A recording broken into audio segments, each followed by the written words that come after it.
do German short rows from the purl side to the knit side, I'm going to flip my work over like so, and then I'm going to bring my yarn to the front.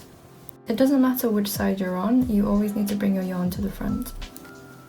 So with your yarn in front, you're going to insert your needle purlwise into the first stitch and slip it off. Then pull your yarn until you can see the two legs of that stitch.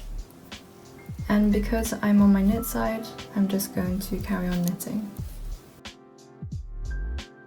The tricky thing about German short rows, and to be honest I think that's the only real tricky thing, is to not mistake this for 2 stitches. But obviously if you turn it, you can see that it's crossed over here. The rest of it's pretty simple.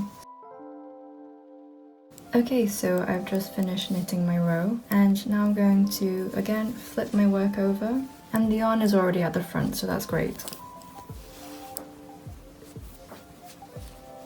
So just like before, I'm going to slip purlwise the first stitch, then I'm going to pull on the yarn until the 2 legs show up. And now, because we're on the purl side, I'm going to yarn over and then start purling. And this is what it should look like.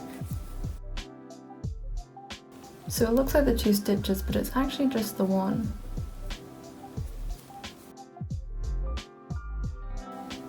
So it looks like 2 stitches like we went through before, but you're just going to insert into it like so. Yarn over and knit. And it's the same for the purl stitch as well. So again, just insert knitwise and knit. So it kind of feels like knitting 2 stitches together.